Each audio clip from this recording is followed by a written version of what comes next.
or you just have lost momentum on how to continue posting. You might be unsure of what to share. Maybe you're comfortable with Facebook, but you're just not sure how the platform of Instagram can help your business. And always, because time is worth money, is it worth your time, and do people really care? So those are just some of the topics that we're going to address today. The first one would be where to start. So it's very important, obviously you have your Instagram set up, but you need to give your audience a way to contact you. You have to make sure that the email and phone number that are linked to the account can actually reach you. Oftentimes I've tried to contact different vendors, shops, or people to collaborate with, and either there is that information not there, or I never hear a response, and they say, oh yes, you know, that information is incorrect. So first off, you want to have your customers be able to contact you. Second, before you kind of begin working with Instagram, you really need to establish some business goals. You know, what's the point of you using this platform? Do you want to drive customers to your website to, you know, purchase product? Do you just want brand visibility? Do you feel like you want your customers to understand something about your business or about your brand? And maybe it's to make connections. So it's okay to focus on all three of those. I know with my company, I really try to circulate all of my posts and stories and content to revolve around all three of those items, but it's always nice to kind of step back and try and establish some of those business goals so that you can curate content around that. The next thing would be is really your brand style and what your guidelines are going to be. So for example, to use my account, my textiles are very colorful, and like Brittany said, I work with artisans, so I like bright, colorful photos. I do not use any filters. I choose not to use any black and white photos, and I do not incorporate like quotes into my grid. So you just have to make a decision on what style or what message you want to convey for your shop, your restaurant, your business overall. And then as well, you need to decide on the voice. You know, a lot of times your shop or restaurant is also representative of you. So for me, I feel like my brand and myself as the owner and founder, that is the voice that I want to convey through Instagram. I feel like it offers people an insight into like what I do. It sets the tone for me being authentic, and I think time and time again, people can tell the style that I communicate out into the world of Instagram. You know, maybe I use a few funny quotes, but then I also talk about some, you know, either challenge or obstacle that I had, whether it be personal or in my business. So you just have to decide on that voice and use that consistently throughout the platform. And secondly, or lastly for this one, is to follow your peers, follow people within your circle, and even competitors, just to kind of see what people within your area or within your industry are doing. It's nice to look at what other accounts that you relate to or you feel similar to, and to kind of, you know, get energy off of them and not necessarily copy them, but to kind of just see what's out there and how you might be able to apply that and personalize it for your account. Okay, one of the most important things is what kind of content and how to make it count. So I know it might be challenging because there's a lot of roles that people need to do. I know in particular for myself, I'm like a one person show. I have people helping me out here and there at different times, but you need to be consistent with posting.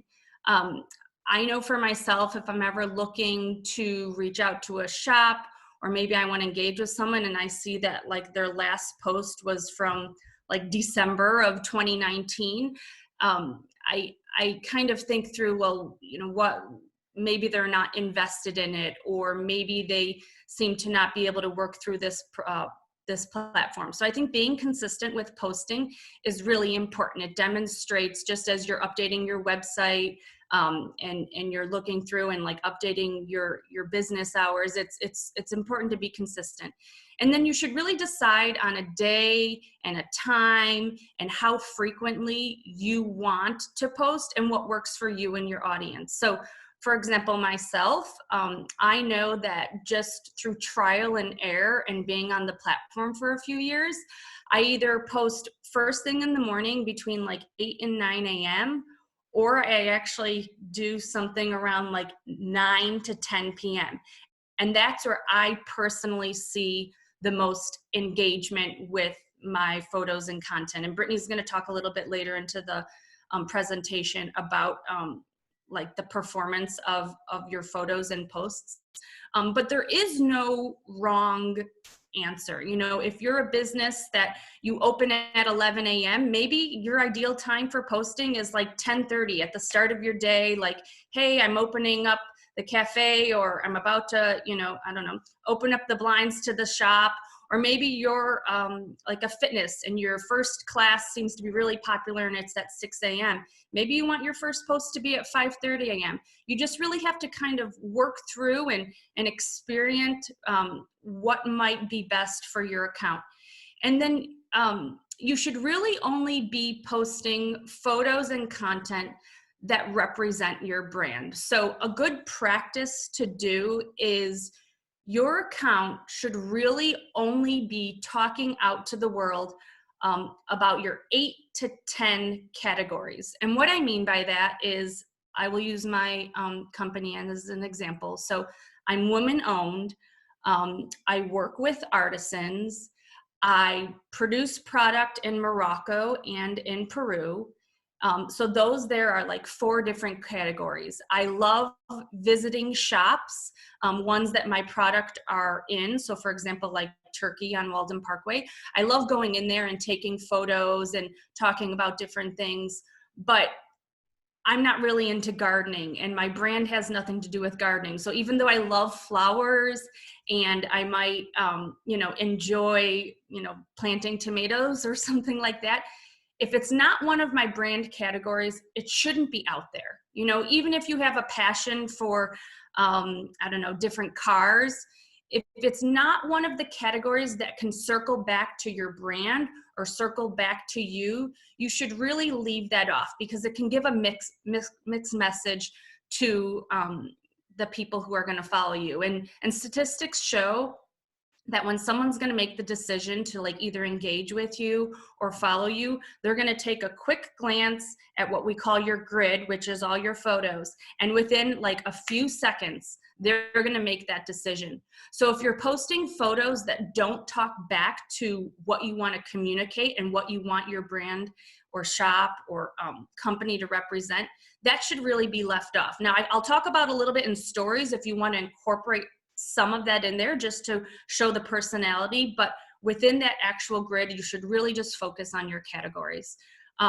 Who's your target audience? You know, are you somebody that wants to target people who do yoga? Are you somebody who wants to target people that might be into fitness? Or for me, I like to target people who are not only interested in fashion and in fair trade, but travel. So I try to think who my ideal customer is, and that's when I'm sending that message out there and I'm putting that photo out there, I'm really targeting that specific audience. Also, the importance of a quality photo. Now, I know this sometimes could be challenging because having professional photos done takes time, it takes money, you might feel overwhelmed, but especially within this Beverly community, Mount Greenwood, Morgan Park, there are a lot of talented photographers that you might be able to kind of do a trade with. Or maybe if you're a product-based, whether it be food or some other purchase product, maybe you buy a light box and you play around with your camera and take clean photos. But a quality, clean, bright photo, with whichever aesthetic you make that decision, it's really important, again, because it's going to bring customers in, it's going to catch their eye, and they're going to stop and read whatever you might post. I know hashtags can feel a little kind of like crazy, and in some instances, you might think, oh, well, are those silly or whatnot?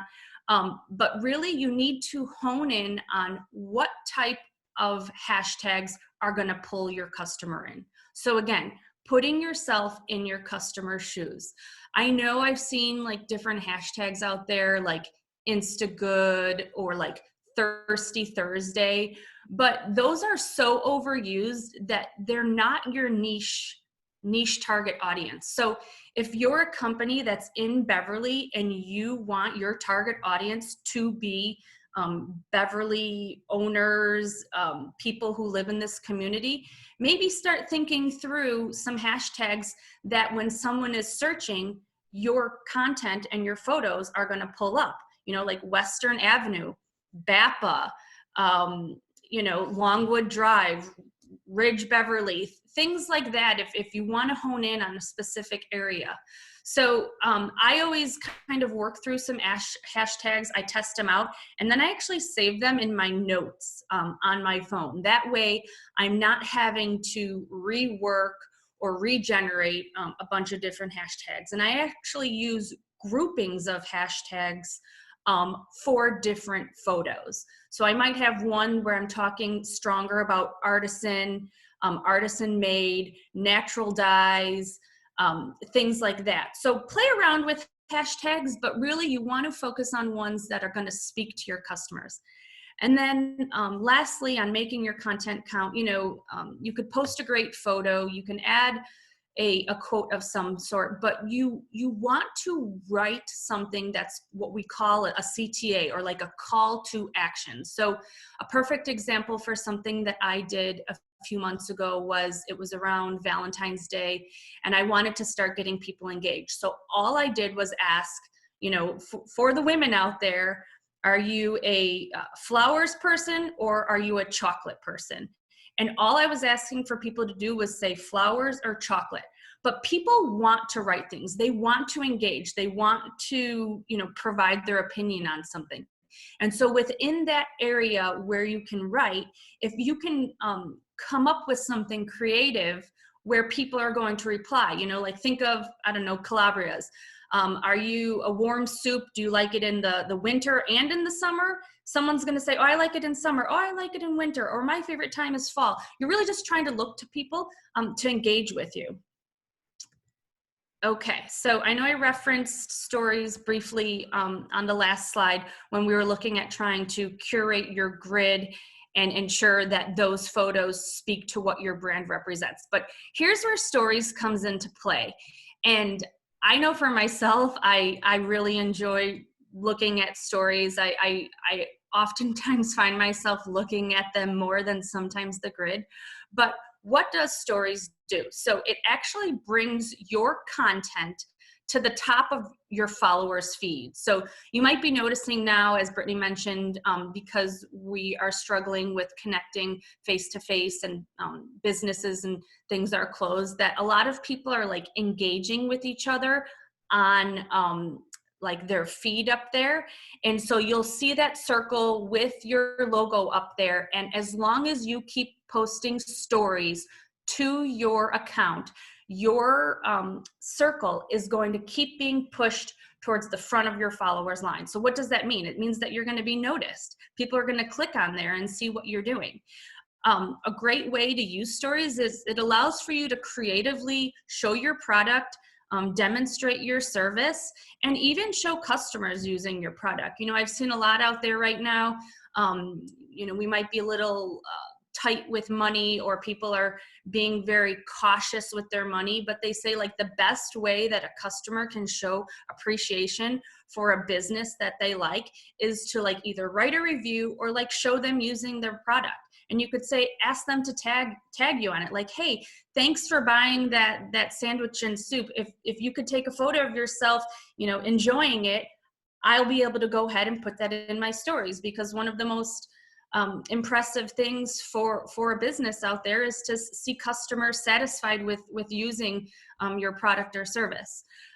Stories is also a great way to make your business feel more relatable. I personally use a mix of a little bit of behind the scenes, a little bit about me and who I am and what I am passionate about. I love showing Beverly, like I'll go on runs and I'll take pictures of houses and flowers and things like that, because I personally feel that, like, Beverly, I've grown up here, I've chosen to raise my family here, like that's a part of who I am, and that feeds through my brand as well.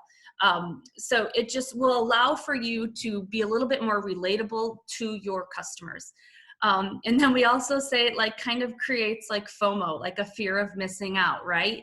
If you're a restaurant and you wanted to show somebody like how to make a great cocktail, you can set up all the ingredients, you can have one of your colleagues, or even you get a tripod and you show yourself mixing the ingredients and even garnishing it.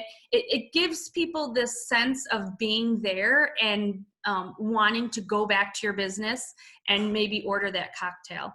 Another great practice for stories is really just to kind of share other accounts. So like we spoke about in a past slide, you want to follow people who maybe represent your same industry, follow same of your own personal, if you're a mother of 3 boys, maybe you want to kind of dig through Instagram and share a funny quote from someone like that, because as you share accounts into stories, that other account is going to be made aware that you're doing that. So it's kind of like exposing yourself and saying like, hey, I'm out here. I love what you posted. I love that quote that you said. And it just kind of starts to create relationships and possible collaborations for the future. Another thing is to remember that you can actually maximize up to 10 hashtags within stories. Again, this is a personal preference and everyone has their own aesthetics for how they want their account to read. But I use hashtags in stories, but I actually choose to hide them because I feel like it clutters up the image or the video that I want on display. So you can easily hide those either behind like an emoji, or a lot of times I will shrink them and then actually blend them into the background of the photo. So for example, the photo that I have up here, I might type in different hashtags that I want to call out into the world so that as people are searching hashtags, my photo or my post would appear. But looking at this, the photo's still clean. You can see my product, which is the belt. You get an aesthetic that, it's a little bit of a raw, rustic photo. So you can either choose to hide your hashtags or, show them and put them out there for people to see. But you can definitely use up to 10 hashtags in stories as well. Okay, so now you're comfortable with posting, or you're getting there and you're working through things, and you started to play around with stories and, done a great mix of photos and videos and maybe like talking a little bit to the camera or something like that. 2 other pieces to Instagram, which I feel like are a little advanced, but hey, no time like the present, right? Like I feel like a lot of people have been doing things that they might have been nervous or hesitant with at some point, but really you have to try at this point just to kind of become familiar and to become confident with what you're talking about or what you're selling or what you're representing. So going live and using IGTV are 2 other great tools to really play with the platform and try and increase your following. So going live, it allows for you and your brand, again, to be authentic. So you could go ahead, I know for myself, I use that opportunity to like engage with people. People tend to ask questions more on a live because they can just type that in right there. And so I'm allowed to have like conversations with followers. Now, I know for myself, even with talking and things like that through Instagram, I still get nervous and I feel very awkward holding my phone when talking. So I know I like to use my hands a lot when I'm talking. So I purchased a little tripod for my phone. I bought it off of Amazon. I'm able to set it up, make sure, the view is okay, the lighting is okay. I'm in a good enough position where, you know, nothing is distracting in the background. And so I can talk and I, you know, look right at the camera, but because I'm not holding it, it makes me feel comfortable. So if you're nervous, try something like that. It has helped me throughout the past few years in going live.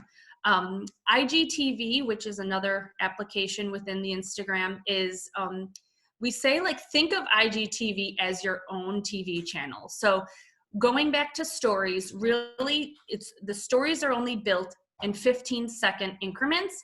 And at least for my account, once I talk beyond 15 seconds for like 4 times, it gets cut off. So if you wanted to talk through something that's going to be longer than 60 seconds, you could speak all the way up to an hour, but they recommend really that whatever you're discussing should really be kept like under 3.5 minutes. Otherwise you lose people's interest. But it's really used for video longer than 60 seconds. And one key thing is you need to make sure that when you're done doing your IGTV, that you choose a cover photo that is aesthetically pleasing, because unlike live, which is just up in the circle there, your IGTV is going to save to your grid.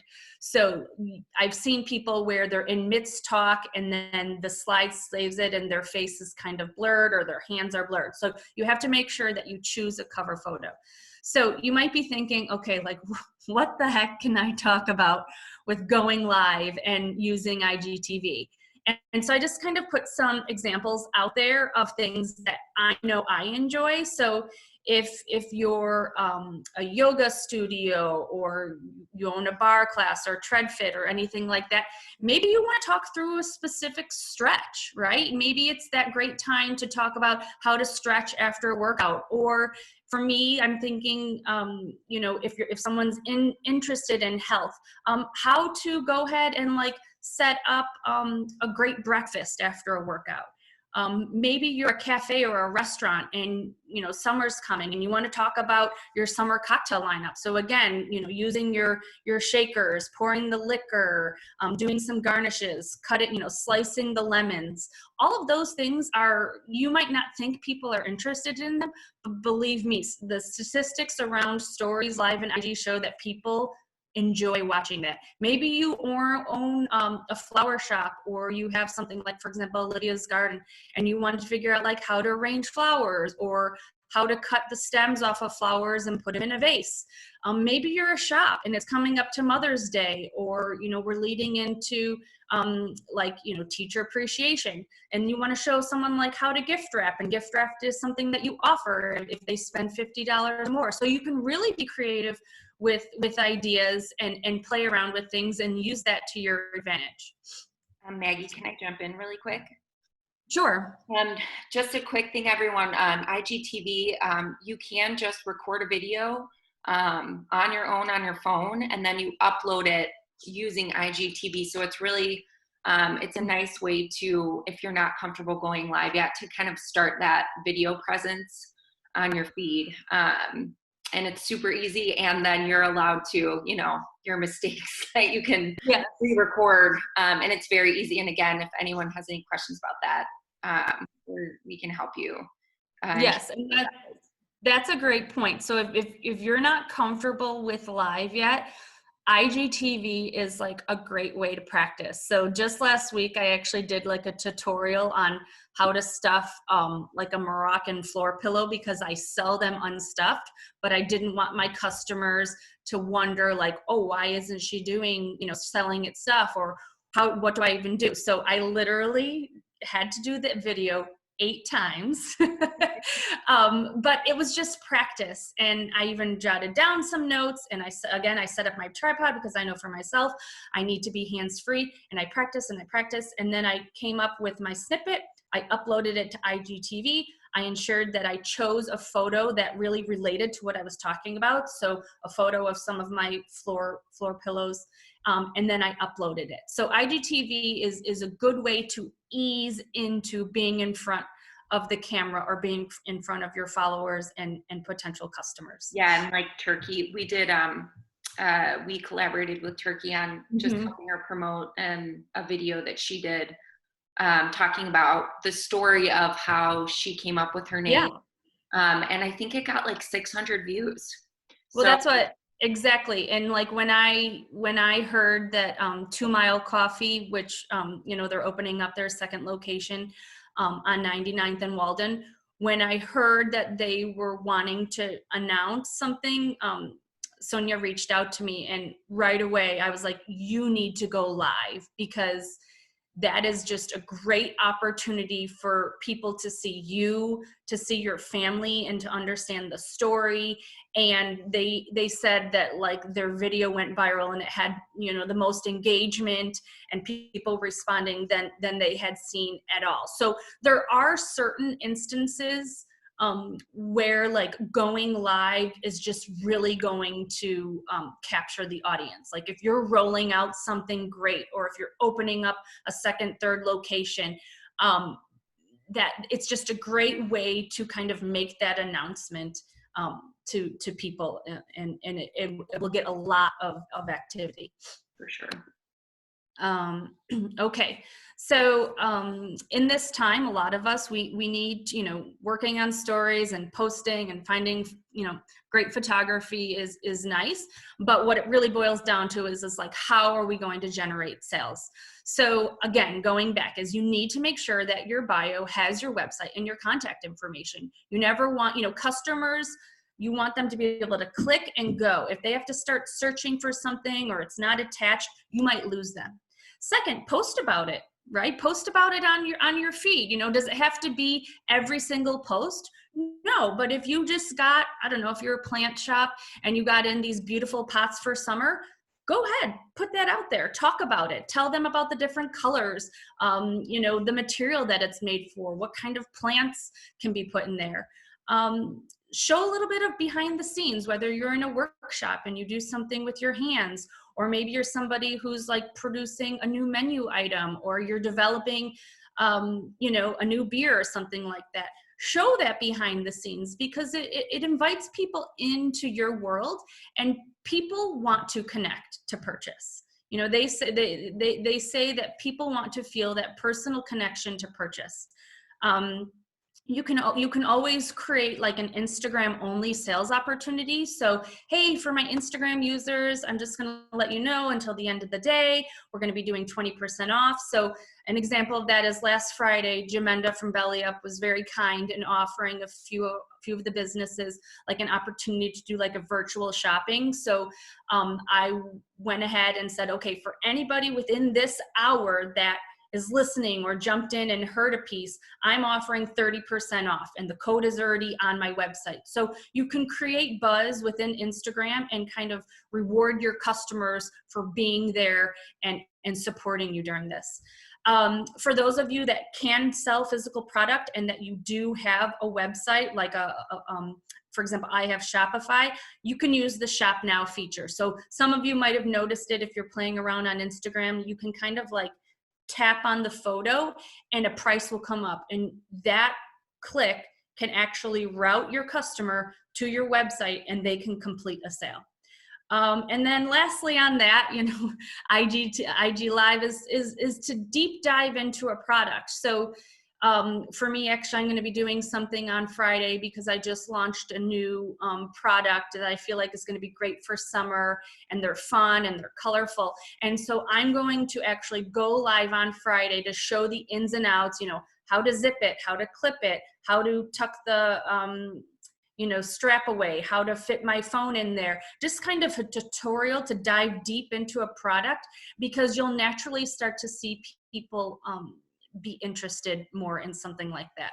So those are just a few ideas. And then I'm going to turn it over to Brittany so that she can kind of dissect some of the information behind all of this activity that we've been talking about.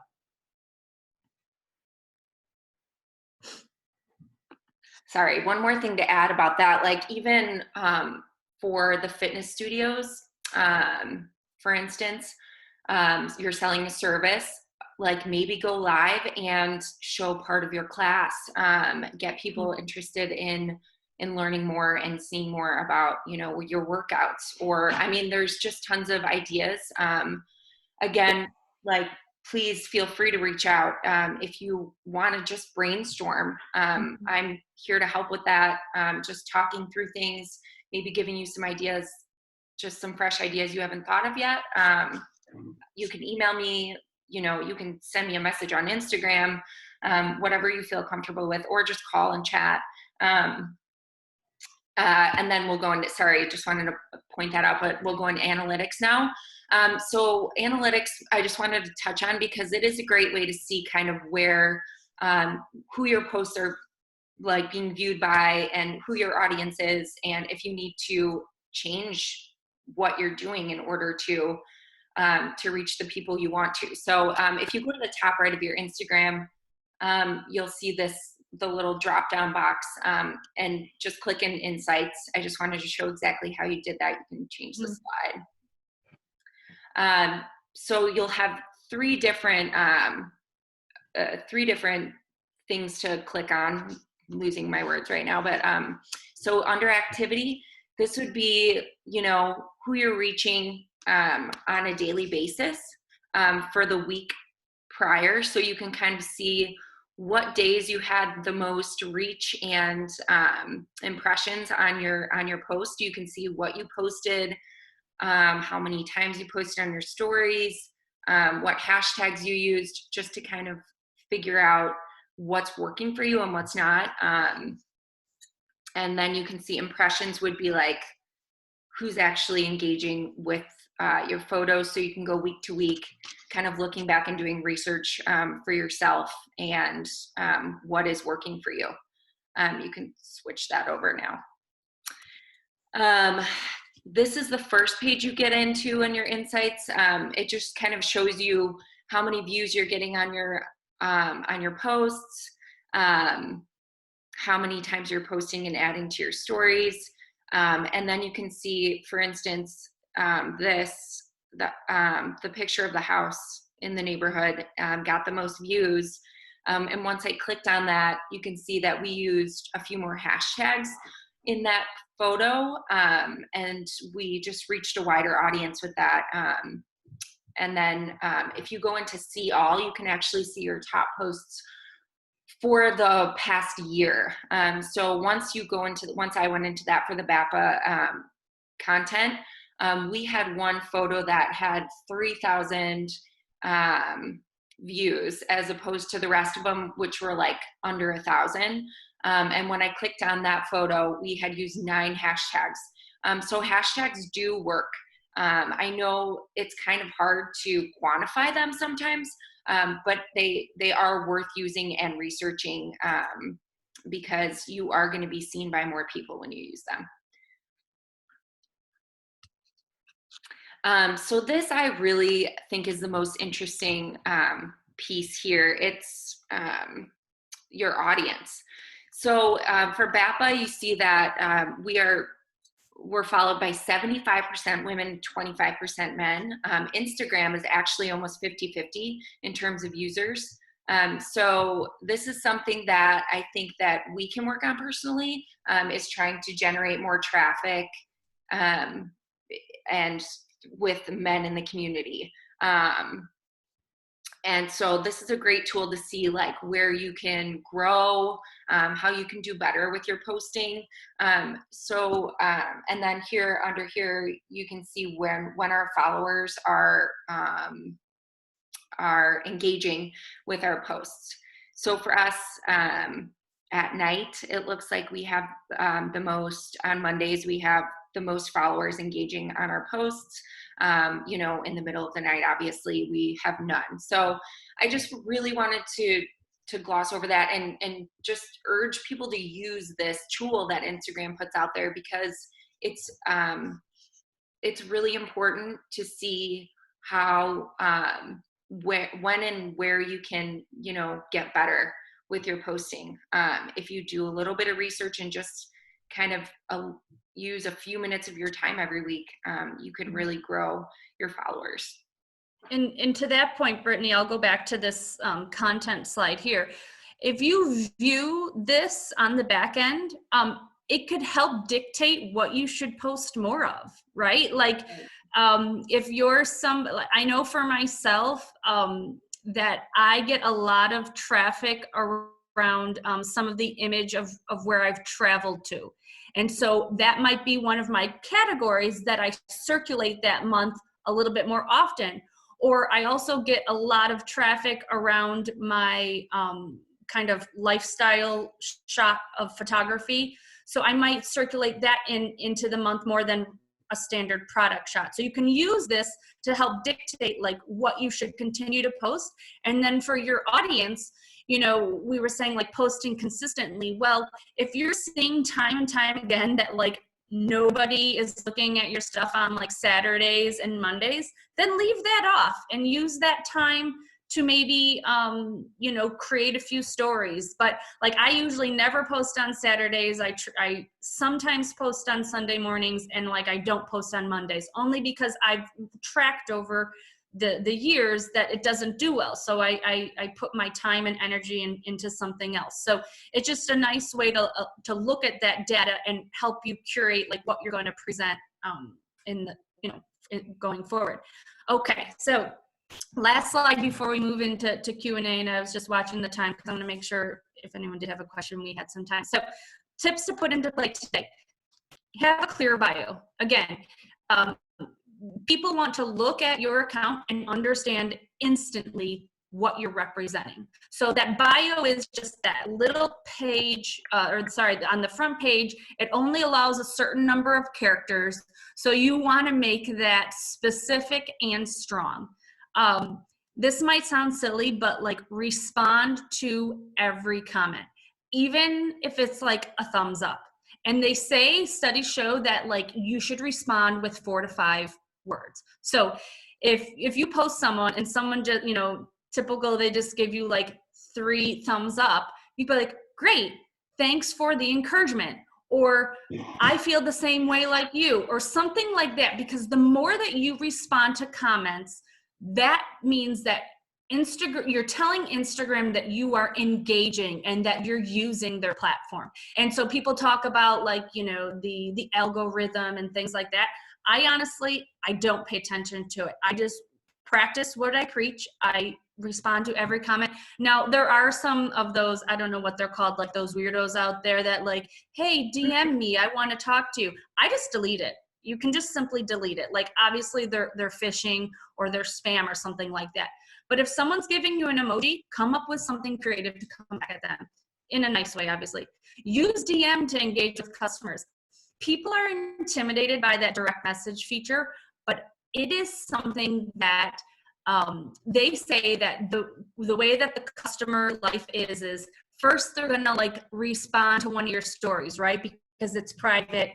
It's not out in the open. And then they're going to continue to like reply to your stories. Acknowledge them, like, oh, great, thanks for the feedback. Or, oh, yes, this is one of my favorite drinks too. Acknowledge and serve all of your customers in whichever way. And then, you know, try using IGTV or going live. We talked about that. And then be active. So you can expect to grow and create a community and following without supporting others. So I designate 3 days a week for like 30 minutes in the morning and 30 minutes in the night to literally go through and like comment and cheer people on, and like true comments, not like sounds good. It's like, wow, I love what you said, or congratulations on selling out your floral arrangements for Mother's Day. I knew you were working hard on that. Or, oh, I just made that breakfast yesterday. It was so good. You need to be active and you need to support others because it's going to come back to you. And there we are. So any questions and things like that someone might have? I think we have a few minutes to do that. Yep, I'm going to go ahead and unmute everyone. Okay. If you want to mute yourself, please go for it. You can in the bottom left corner. But yeah, shout out if anybody has a question.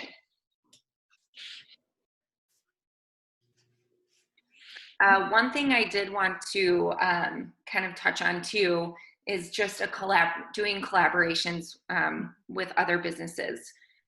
I mean, not only does it show a sense of community right now, but it helps you reach a wider audience. So if I'm not kidding. if you do have, you know, if for instance, Calabria just did a collaboration with Tanya Siska, Petals and Ink.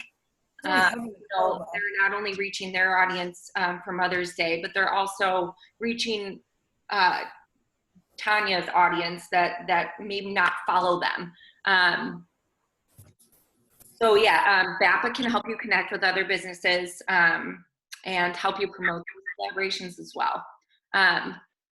Rita just asked if you can schedule on Instagram like with a Hootsuite app. Yes, you can. You can use. There's a lot of apps that you can use, and you can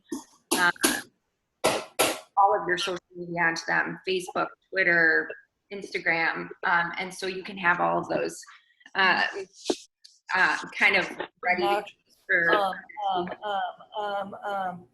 And then Al Robinson asked, could you review those hashtags you use for the area?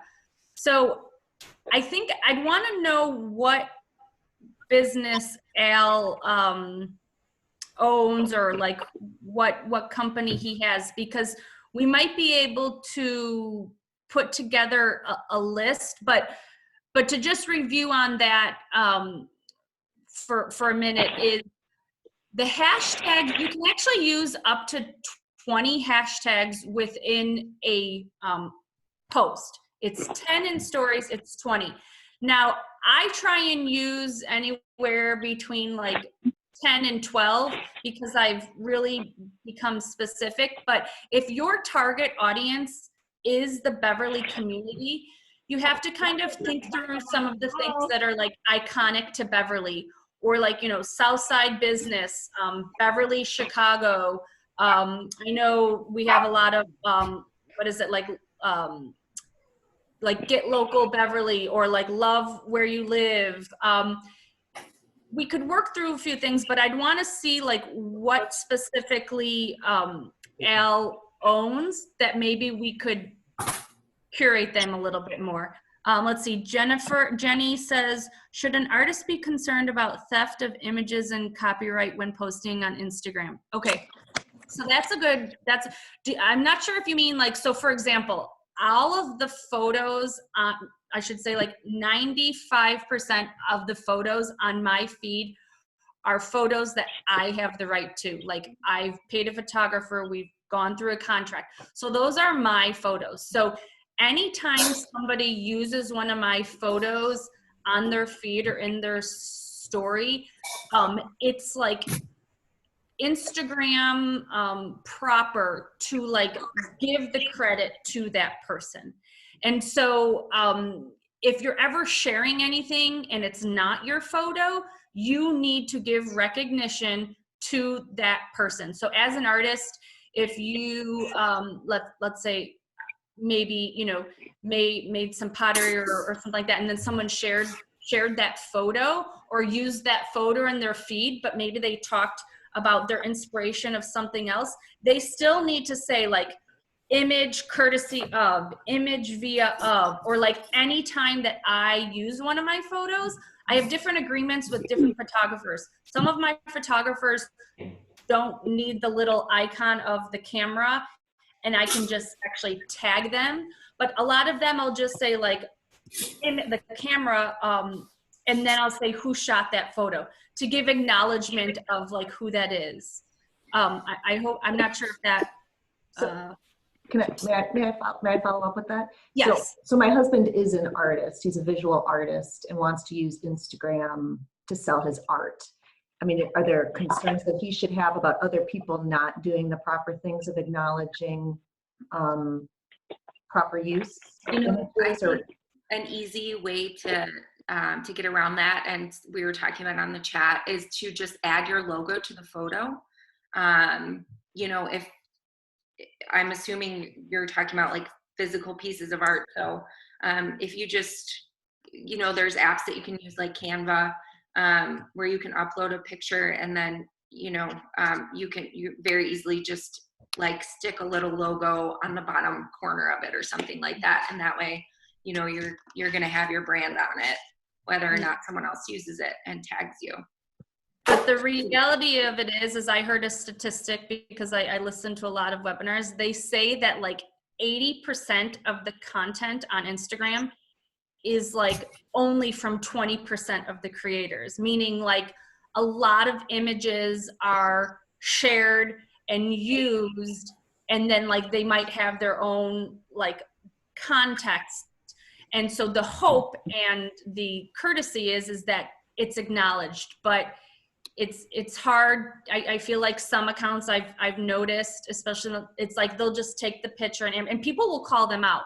But, you know, coming up with that photo or coming up with that styled photo shoot, it's a lot of work. And then that's where you see people like borrowing images. I know for myself personally, anytime I'm using a photo, I'm tagging them, even the outfit that I'm using or the place that I took the photo. It's like I am acknowledging every component, but it's hard to kind of nail down if everyone is using those practices in the best way. And Al, I see that you're new to Instagram and you're just trying to understand it. If you want to connect, I'm just going to add my email to the chat box. I'd be happy to kind of dive deeper into whatever you have questions about. And if there's anybody else that does, please feel free to email me. I just put my email Wiley@. Yeah. But Canva, Kellyanne from TreadFit mentioned, so Canva is a great tool and it is actually free, and you can work off your desktop or off of your phone. And for me personally, like I have zero graphic design skills. So like, I don't know that, but the great thing about Canva is it gives you cool fonts. It like sets up images. You can create it for stories, Facebook, Instagram. Like I use it all the time to either like announce a giveaway or to say like I'm going live or I'm doing something virtually. But so like for anyone who might be a little bit more challenged on the graphic design component for Instagram, Canva is a great tool. So yeah. I asked about adding location. Yeah. So Sonia with 2 Mile just said, so adding the location of where you're at can also pull in a really strong customer. So what Sonia's meaning is I was looking at her account and they're 2 Mile and they're in the train station 95th Street, but I noticed in quite a few of their posts, they weren't letting people know that. So you can attach location to your post, and for a business who has a physical store, they should be tagging their location and incorporating it into their post every single time, because someone can literally do a search for 2 Mile and all of their images will show up. Or like when I'm there and I like decide to take a picture of something and I put it into my stories, I also pull in the location of 2 Mile Coffee because it's called geosites. It's the location can also bring in customers. So even if you are another customer and you're working on a collaboration and you want to give a shout out to Calabria and you just went there and you ordered one of their sandwiches and soup, you can take the picture, put it in your story, and you can actually pull in the location of Calabria. So it's just another good way to attract customers. Like, let's see, what's better, tagging or mentioning a person in a business in your story? So in order to tag them in a story, you have to start with the @. So let me just, it's best to actually pull in their account. So if let me just think of a quick example here. I'm going to Belly Up and I love their new window display. And so I take a picture of it and saying, oh, dropping off product. And I take a picture and I put it in the story. I will actually say, dropping off product at Belly Up today. And I will pull in their account by using the @. So and I'll even put their location. Again, I try to fill that post or story with every acknowledgement that I can, because it's cross marketing, and it's you'll be surprised that if you like frequent a place often, but maybe you haven't introduced yourself, but you keep like, you know, including them in any of your stories, like you'll forge a relationship with them. And that's the thing, is I know sometimes you can think like, oh, Instagram, but I've actually created a lot of great like virtual relationships. We've bounced a lot of ideas. We've collaborated on different things. We've, you know, communicated struggles with newsletters. You can really create a good core group of people, or even like 2 or 3 businesses. Like, hey, I have all these winter clothes. I don't know how to get rid of them. What have you done in the past? And you can kind of work off each other. Anything else? No?